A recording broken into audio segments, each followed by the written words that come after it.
Deu. Agora foi, Bruno. Eu te convidava e cancelava, encerrava ao vivo. Eu não.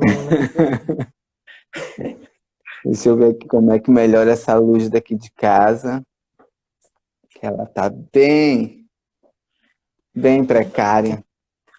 Tá, tá boa. Como é que Tá está? dando pra ver direitinho, o áudio também tá ok. Sim, não, tá tudo bem. Como é que está? Hum. Frio? Ai, nem me fale, o inverno chegou, né, mano? O Tá. inverno chegou. Ai, tem pavor, né? Não gosto. Ai, ai, ai. Como é que tá, Bruno? Tudo tranquilo, tudo na paz. Então, né, estamos aqui. Vou explicar um pouco pro pessoal que está entrando. Então, a gente tá com esse projeto novo do Cor de Dança, né? Que é o Laboratório de Práticas Dançantes. E a gente começou com a dança afro. Eu comecei com as oficinas e aí a gente está se organizando para pelo menos 3 segundas ser uma modalidade. E aí a última segunda é ter a prática e um pouco de diálogo. Então, para finalizar, digamos assim, né?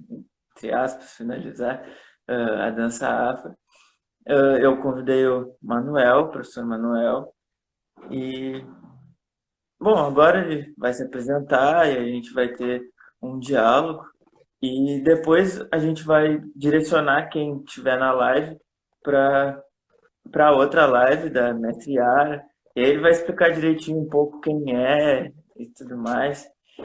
Então, bom, Manuel, te apresento quem tu é, né? Teu mundo na dança, como tu entrou. Fica à vontade. Então, pessoal, inicialmente agradecer ao Laboratório Cor de Dança, né? E a professora Eliana pelo convite, ao Bruninho, né, por ser articulador, mediador desse processo aí. Fico muito feliz em participar de ações como essa, onde a gente consegue estabelecer diálogos a partir das nossas práticas, a partir das nossas poéticas e das nossas questões políticas. Então, tem uma grande encruzilhada aí é, de perspectivas e de posicionamentos que nos fazem, nos colocam nesse lugar do encontro. Então, eu tenho pensado sempre isso, né? Agora, vou me apresentar. Eu sou professor Manuel. Acho que é importante demarcar esse lugar do professor, né? É legal, assim, quando a gente consegue encarnar de fato o professor na nossa identidade, né? Veja ali a professora Maritza comentando, e aí é isso. Maritza, para mim, nunca mais será só Maritza, será a professora Maritza. Então, eu acho isso muito importante. Eu nasci e me criei na Bahia, no interior da Bahia, numa cidade que fica no Vale do Rio São Francisco. É, é entre Bahia, Piauí, Pernambuco, então é um entroncamento, um encontro dessa cultura nordestina, né? Um encontro num lugar de uma Bahia sertão. Nasci e me criei lá, aí quando completei ali por volta dos 14, 13 anos de idade, iniciei na capoeira. Então, sou capoeira desde a minha adolescência, né? E aí eu venho de uma família que está muito ligada às religiões de matriz afro, né? Então, essas inspirações, esses lugares da religiosidade também sempre ocuparam um lugar muito importante na minha vida. Daí, na sequência, me formei na Educação Física em Campinas, São Paulo, e vim para Santa Maria, onde eu estudei dança, né? Não terminei a graduação, mas fiz 5 anos de graduação em dança. Então, sou daqueles dissidentes que saem do curso no último ano. Ai, aí, na sequência, fui para o pós-graduação em artes cênicas na URGS, e de lá eu vim, fui aprovado aqui em Pelotas no concurso para danças afro-brasileiras, né? O segundo concurso, foi o segundo concurso onde se previa a contratação efetiva de professor ou professora, né? Para ministrar práticas artístico-pedagógicas voltadas especificamente para a efetivação da Lei 11.645 de 2008, né? Mas especificamente um recorte anterior, que era o da 10.639, porque a Lei 11.645 ela altera para acrescentar a cultura e história indígena, né? Que a gente sabe que ainda é uma deficiência das instituições de ensino, né? Pensar as populações, e suas histórias e culturas, né? A partir dessa perspectiva da gente mesmo, do povo brasileiro, do povo negro, do povo indígena. Então, a minha contratação aqui era específica para danças afro-brasileiras. Isso não quer dizer que a gente não dialogue, porque eu acho que em todo tempo a gente tem se colocado nessa encruzilhada de dialogar, de construir conhecimento sobre esses lugares e com esses lugares e a partir desses lugares, né? Mas enfim, Bruninho, é isso. Eu sou professor do curso de dança da UFPEL. Acho que não falei isso, né? Fui contratado nesse concurso para professor de dança do curso da UFPEL. Sim, não, interessante tu falar. E agora tu falando, tem uma coisa que desde quando eu te conheci, assim, que eu ouvi a tua história direitinho, eu fiquei com essa coisa para te perguntar, e aí agora eu acho que é um momento importante. Pensando assim na dança, né? Tu veio da Bahia, tu tem uma grande influência religiosa até, tu já falou e pelo que eu já ouvi no próprio Bambaé, né? E como é que é para ti tu praticar essa dança afro, né? Uh, Lá na Bahia, toda essa questão da religiosa e fora da religião também, a dança afro em si. E quando tu vai para Santa Maria e quando tu vem para Pelotas, teve muita diferença, não teve diferença? Como é que foi? É um outro olhar? Como é que é essa diferença da dança das regiões, digamos assim? Como é que foi para ti esse impacto? Se teve, se não teve? Então, Bruno, isso não é uma questão central dentro da minha pesquisa, mas é algo que, de alguma maneira, sempre me atravessa algumas das minhas reflexões. Até porque eu costumo dizer que é muita diáspora para um corpo só, né?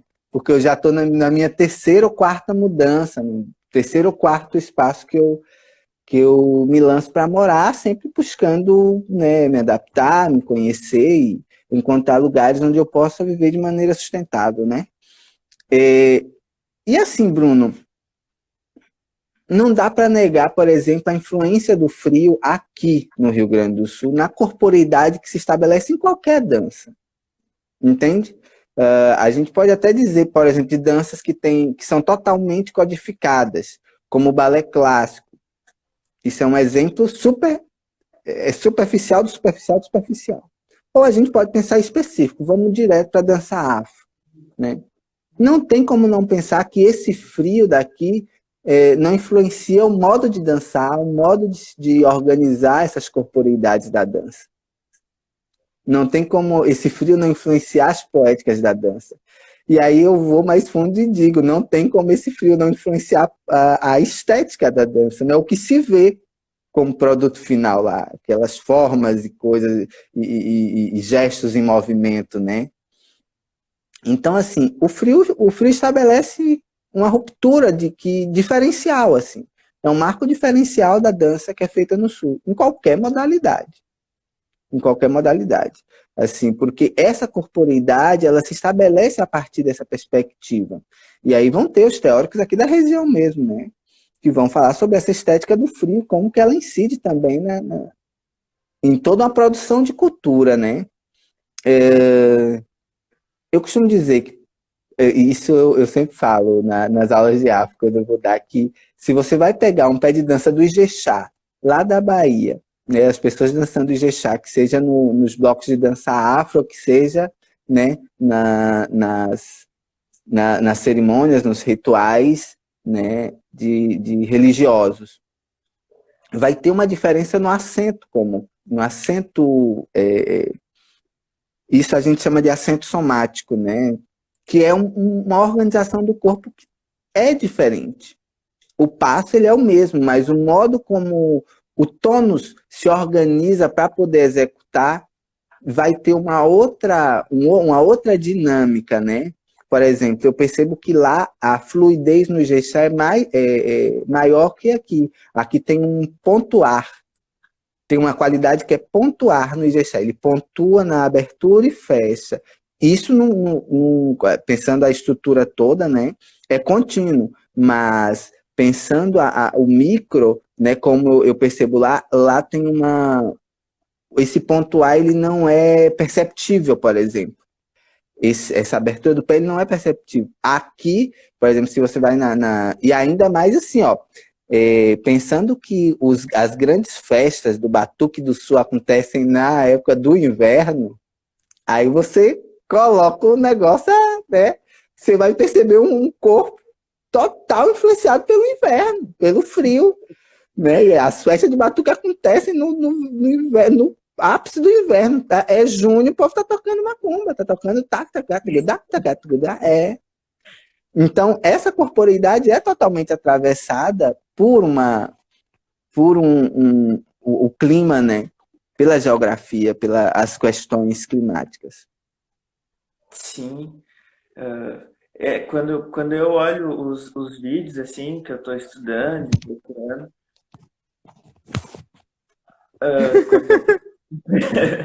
quando eu estou procurando e pesquisando, assim, a dança, própria referência, assim, de estudo, porque como eu sempre dancei no Odara e agora estou na Bambaé, e a minha referência toda sempre foi ali, o Odara, aqui, o micro, entendeu? Que é a base. E é o que me forma para dançar outras coisas, né? Então, Sem eu dúvida. fico procurando muito, eu estou muito na linha da religião agora, estou sempre buscando.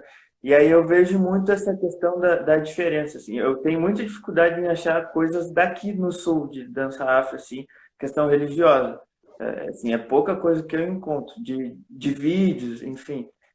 Mas quando eu vejo muito isso, e até fora da religião, a dança, assim, eu vejo que o afro daqui, né, tu falou em acentuar, para que as pessoas entendam um pouco melhor, assim, ele parece que é mais marcado, ele vem, ele trava e volta, parece que ele dá uma travada. E quando eu vejo mais para cima, assim, para a Bahia, principalmente, ele vem e ele parece que nem trava, é reto. Ele parece que faz aquele movimento cíclico, né? Assim, ó, vai, vai, vai. Aqui não, aquele vai e vai e vai. E isso é uma dinâmica específica, por exemplo. Se você vai pegar o trabalho do Afrosul, que é onde eu estabeleci minha pesquisa, eles têm como princípio de movimento, dentro da perspectiva do grupo e também a partir de um olhar da cosmovisão, que é essa continuidade.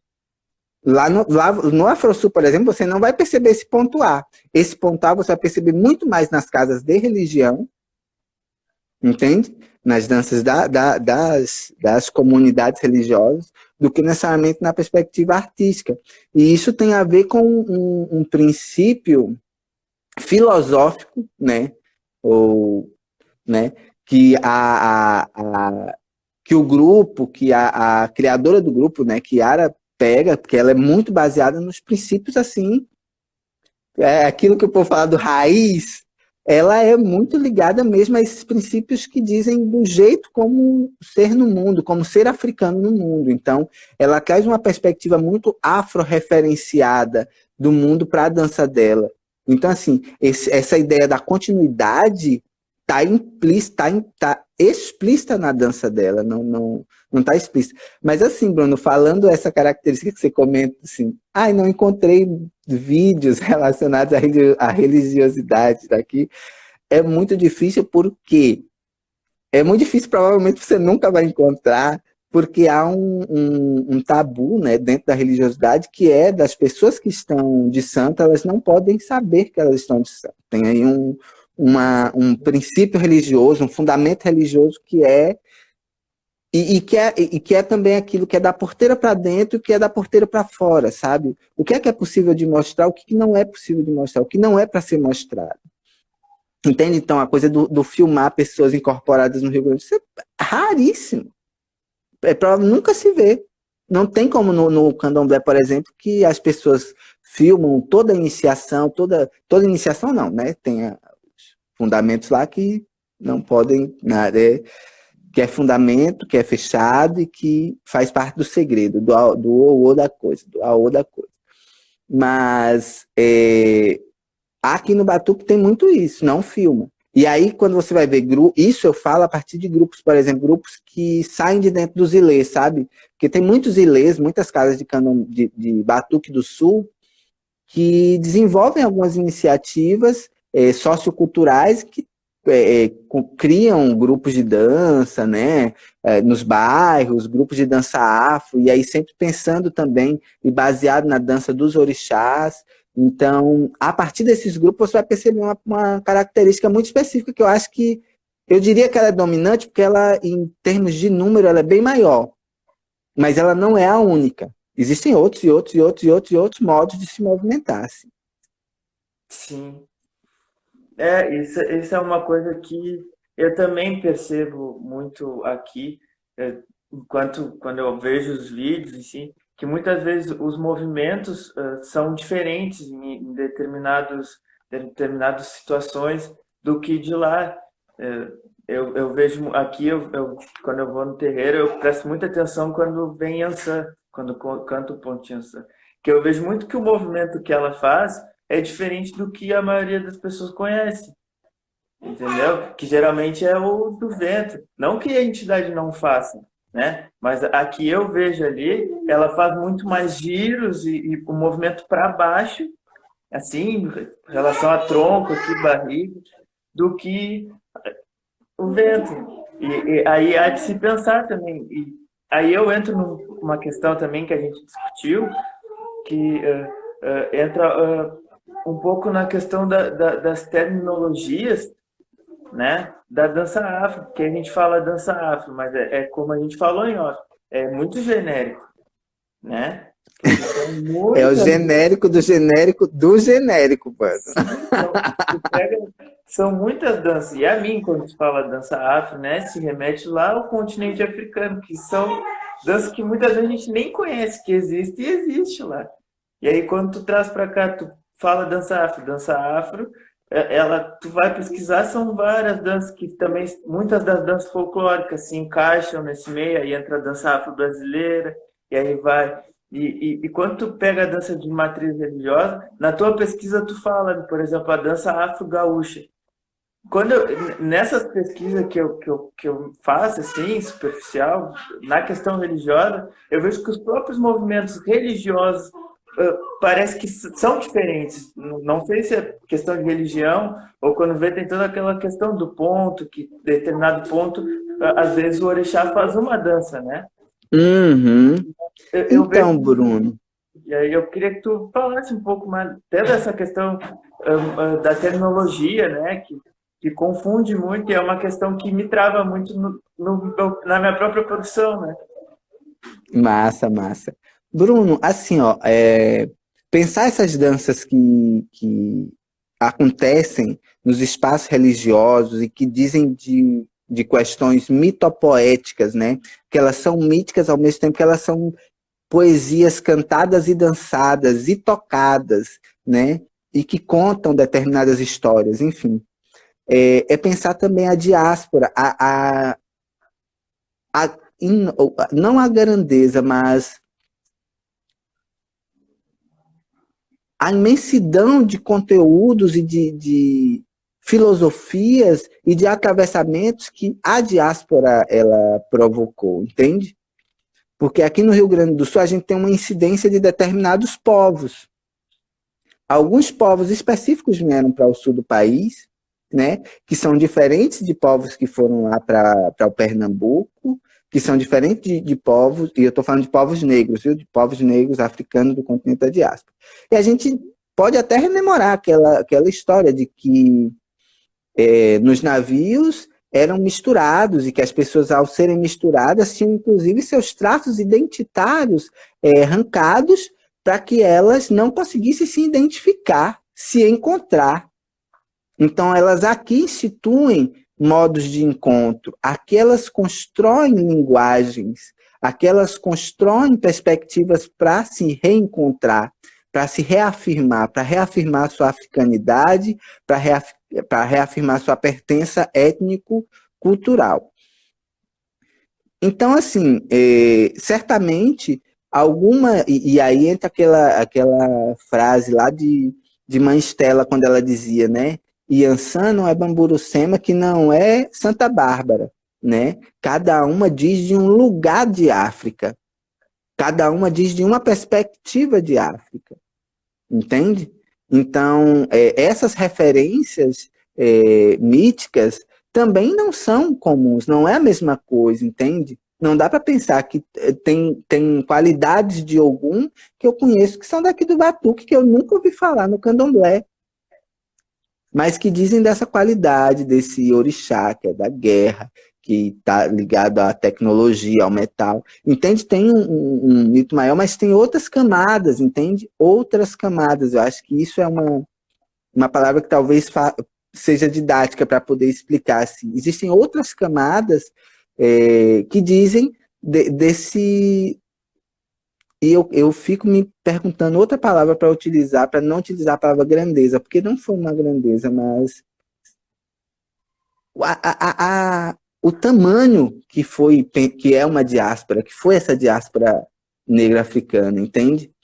E foi muito cruel nesse sentido, sabe? De ter que reencontrar pessoas que vêm de lugares diferentes, com perspectivas diferentes, que elas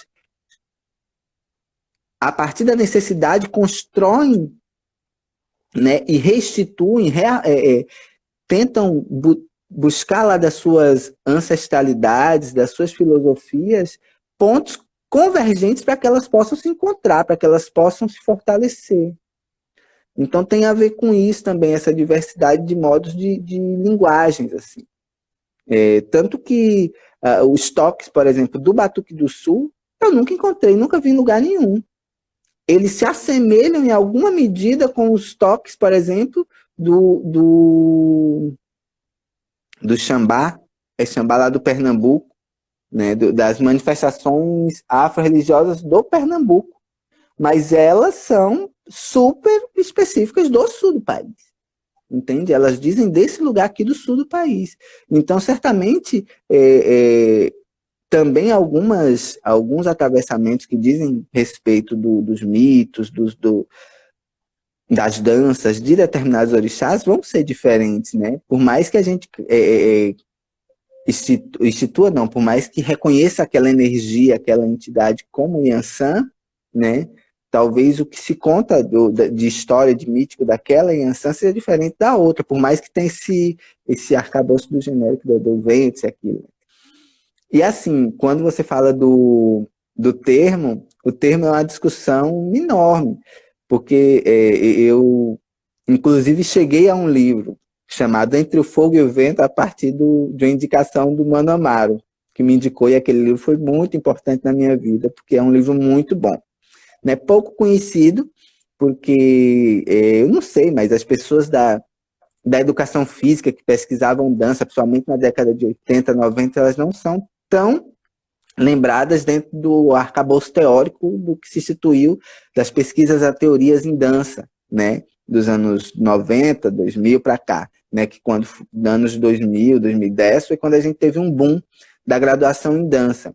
Então, o pessoal que tinha pesquisa em dança, né, dentro da educação física, terminou não tendo suas produções tão difundidas, né, não dialogaram tanto. E para quem é desse campo, né, desse entroncamento dança e educação física, sabe bem dos arranjos teóricos e das divergências e das aproximações que nós temos.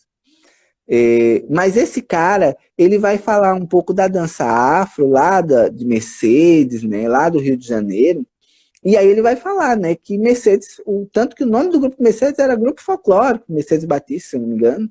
Então, assim, ela não reivindicava um termo afro-brasileiro. Isso quem cria, quem institui para ela, quem lança para ela, são jornalistas. Porque é uma nomenclatura que começa a ser utilizada no meio das pesquisas, no meio também dos congressos, né? O primeiro congresso afro, né? E aí é uma nomenclatura que começa a ser muito utilizada, e daí eles começam a associar, não, o que Mercedes faz não é o folclore, é afro, entende? E daí vai passando o tempo, ela também encarna tudo, encarna a nomenclatura, aceita, adere, né, à nomenclatura, e aí vai seguindo diversas correntes. Hoje em dia, por exemplo, uma discussão que a Luciane Ramos faz na tese de doutorado dela, que é uma tese, assim, linda, linda, linda, linda. É um trabalho para ser lido, para ser apreciado, para ser discutido, para ser... porque é um trabalho muito bom mesmo. Luciano vai falar da importância de nomear para existir. Não dá para poder dizer que a metodologia que você aprendeu no Odara, ou a metodologia de ensino utilizada no Odara pela senhora sua mãe, é a mesma por Maritza, a senhora sua mãe, é a mesma que é utilizada por Yara Deodoro de Porto Alegre. E não dá para dizer que a mesma metodologia utilizada por Yara Deodoro é a mesma utilizada na Bahia por Nildinha Fonseca. Tem outros atravessamentos. E aí você vai pensar, por exemplo, a Bahia, Salvador específico. Primeira faculdade de dança, né? Uma influência fortíssima da dança moderna, europeia, né, alemã, uma influência. Aí em seguida, a vinda de Clyde Morgan, a presença de Mestre King na universidade, né? A ida do Carlos, que o Carlinhos é um gaúcho que vai para Salvador a convite da Ebateca para dar aula de balé e chega lá, já fica dentro do Teatro Castro Alves, se eu não me engano, que é uma das grandes referências, você vê, né? Ele saiu do Sul e foi para lá.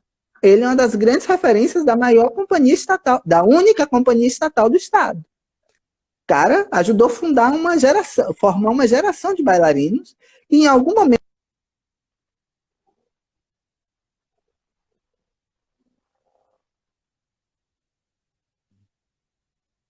com danças negras, né? Com danças afro, com a dança dos orixás, com o candomblé, com a capoeira.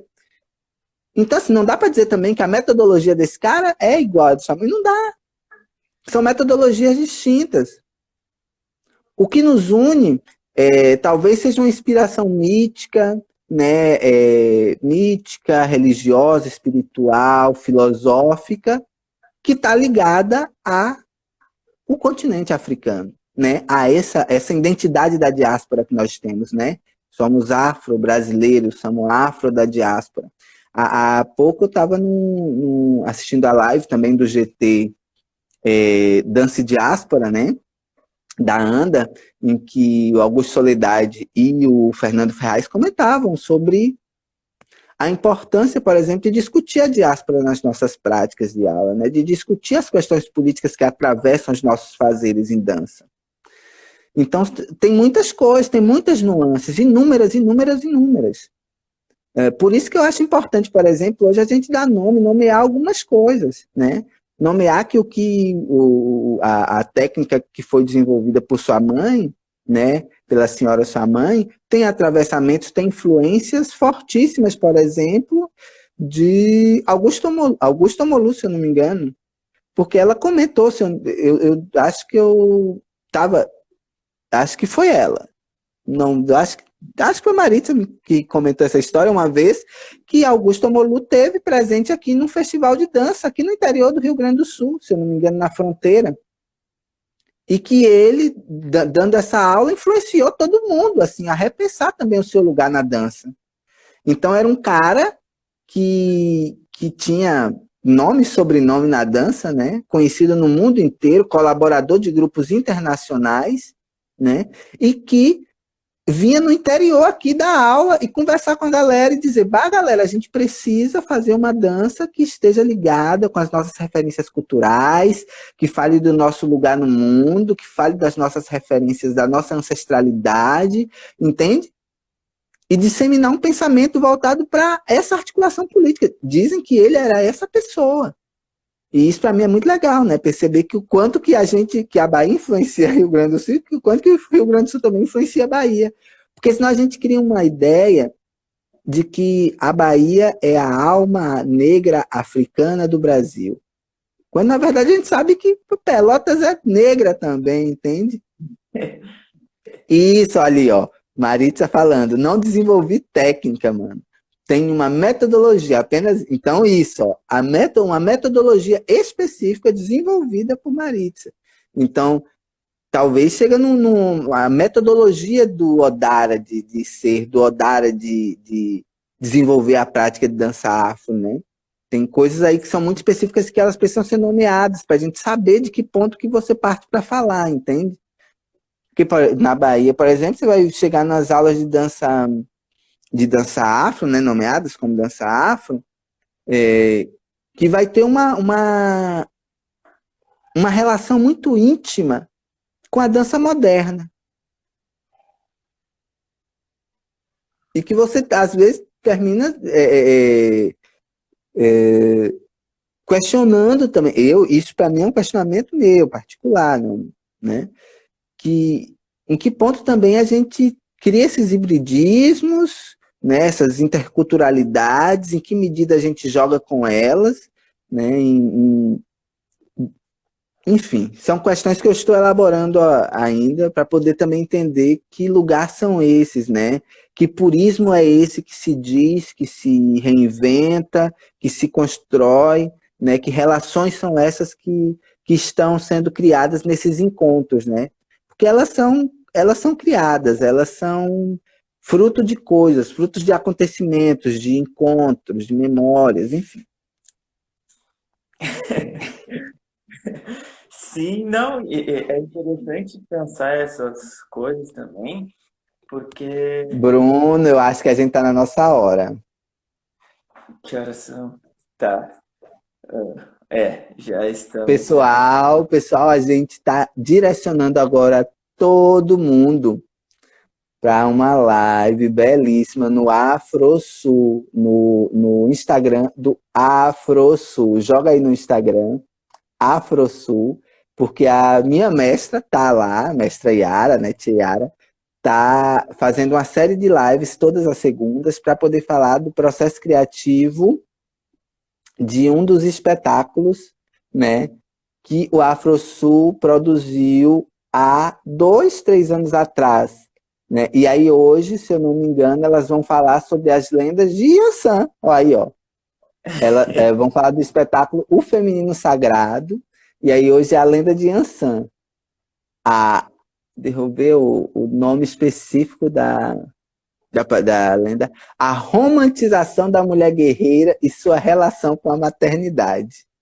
Então, elas estão fazendo lives bem interessantes, conversando sobre essas mitologias que foram utilizadas no processo de criação, né, do espetáculo Feminino Sagrado, um olhar descendente da mitologia africana. E aí é sempre um bate-bola entre Mestra Yara e alguma das bailarinas. E hoje ela vai estar com a Edjana, com a Didi, que é filha dela, conversando sobre a lenda de Yansan. Bruno, eu agradeço pelo convite, viu? Rapaz, eu que agradeço. Espero que a gente possa se encontrar de novo numa outra oportunidade, que a gente possa fazer uma prática também, que o pessoal gosta de uma prática, ainda mais nesse frio, né? É o que há, né? Sim, então eu te agradeço. É muito importante que a gente fale isso, principalmente para mim, né? Eu estou num curso que ele trabalha o corpo, mas ele trabalha um corpo numa ideia totalmente eurocêntrica. E isso é uma coisa que aos pouquinhos eu estou trazendo essa discussão no meu ciclo, no micro para o macro, né? Então, eu acho que é importante essa tua fala, porque a maioria das pessoas, acredito eu, que está aqui é do curso, então isso faz com que mude o curso também, né? Para uma prática que aborde mais outras questões, não só apenas. Porque se a gente tem uma prática, um estudo baseado de origem totalmente eurocêntrica, e esse é para esse corpo eurocêntrico. né? Então a gente acaba que não se encaixa. Isso é uma coisa que eu discuto com os meus amigos, assim, com o pessoal do coletivo lá da GF, dessa questão que do local que a gente está, que é de se encaixar ali. Então eu acho que é É, importante ter Bruno, esse. sem dúvidas deve ser muito dolorido. Isso termina mutilando a gente, quebrando, fazendo a gente desgostar da nossa identidade. E a educação, a gente tem militado há muito tempo pensando em educação inclusiva, que diga da gente, que aborde de fato as questões, as temáticas, né? A partir de um lugar do currículo, né? Também tem essas discussões aí potentes, que são as discussões sobre o currículo. Mas segue, mano, segue, não desiste, porque eu lembro que na época da minha graduação também era assim, era olhar para a cara do professor, da professora e dizer, bah, mas tá faltando, isso daqui não diz de mim, isso daqui tá negando a minha existência. Como é que você queira que como é que você quer que eu me intere de um conhecimento que parece tão distante de mim, que parece que precisa que eu corte meu braço, que eu corte meu bumbum para poder eu conseguir me enquadrar, né, nessa perspectiva de conhecimento. Então, segue lá, mano, que é importante. Sem dúvida, essa movimentação dos alunos é muito importante para que o currículo também se adapte, para que o currículo também se modifique. Sim. Então tá, todo mundo lá na live. Como é que é o Instagram? Afrosul.odomode oficial. Jogou Afrosul no Instagram, meu amor, vai dar lá em cima, na hora. Vai lá, que tá babado, já começou. Beijo, Então tá, Bruno. vamos lá. Tchau, tchau, até a próxima. Até.